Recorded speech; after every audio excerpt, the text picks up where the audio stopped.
एक बार प्रेम से बोलिए ओम नमो भगवते वासुदेवाय नमः।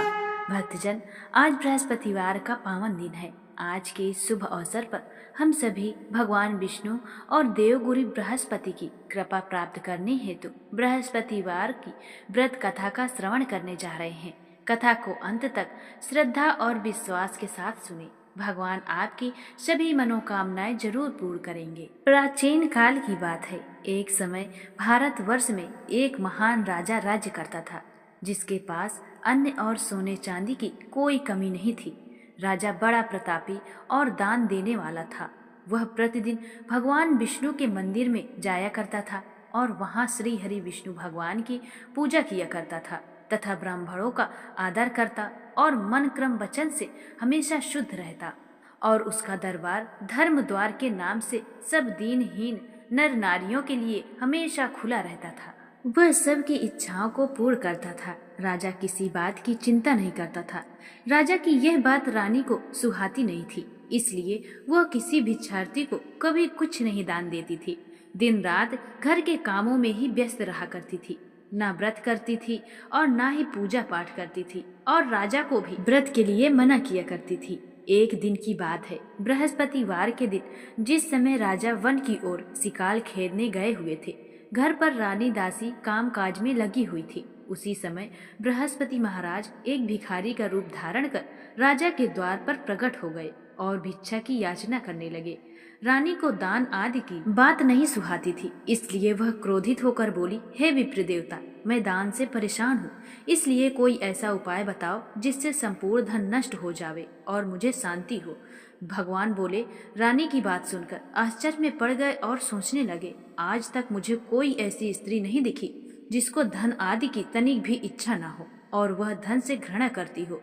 इसलिए विप्र ने रानी से कहा, हे रानी, तुम बहुत ही विचित्र स्त्री हो।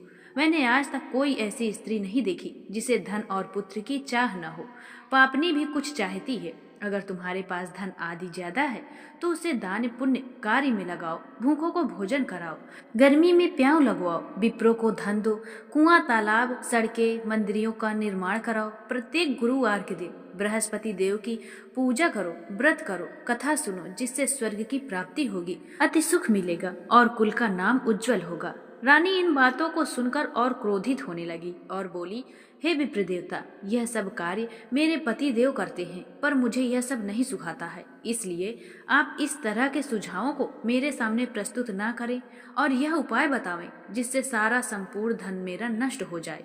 तो विप्र देवता बोले, यदि तुम्हारी यही इच्छा है तो तथास्तु, तुम ऐसा ही करना। बृहस्पतिवार के दिन घर को गोबर से लीपकर पीली मिट्टी से सिर को धोकर स्नान करना और भट्ठी जलाकर कपड़े धोना।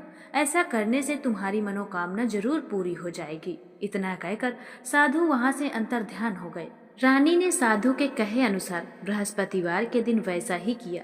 केवल 3 दिन ही बृहस्पतिवार के बीते थे कि महल की सारी संपत्ति धीरे धीरे नष्ट हो गई। घर में अन्न का एक दाना भी शेष न रहा। राजा और रानी भोजन के लिए तरसने लगे। एक दिन राजा बहुत उदास होकर अपनी रानी से बोले, अब इस नगर में रहना कठिन है। लोग मुझे जानते हैं, इसलिए कोई छोटा काम भी नहीं कर सकता। मैं परदेश जाकर श्रम करूंगा। यह कहकर राजा परदेश चला गया।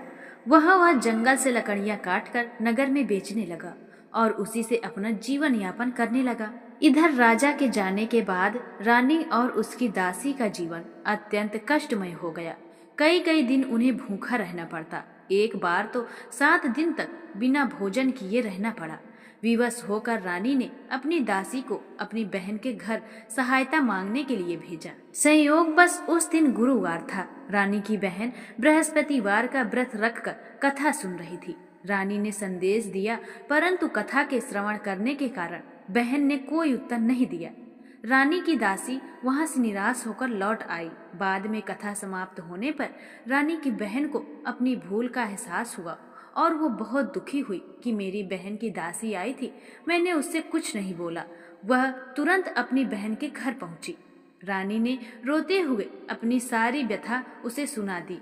बहन ने कहा, भगवान बृहस्पति कभी अपने भक्तों को भूखा नहीं रखते। तुम घर में देखो, शायद कहीं अन्न हो। जब दासी ने अंदर जाकर देखा तो एक घड़ा अन्न से भरा मिला। यह देखकर सभी आश्चर्यचकित रह गए। तब रानी ने अपनी बहन से बृहस्पतिवार व्रत की विधि पूछी। बहन ने पूरे नियम विधि विधान समझाए। इसके बाद रानी और दासी ने श्रद्धा से बृहस्पतिवार का व्रत करना प्रारंभ किया। भगवान बृहस्पति देव की कृपा से उनके जीवन में पुनः सुख और समृद्धि लौट आई। उधर परदेश में राजा को भी भगवान बृहस्पति देव ने साधु रूप में दर्शन दिए, व्रत कथा का महत्व समझाया। राजा ने नियम पूर्वक व्रत किया और उसकी किस्मत बदलने लगी।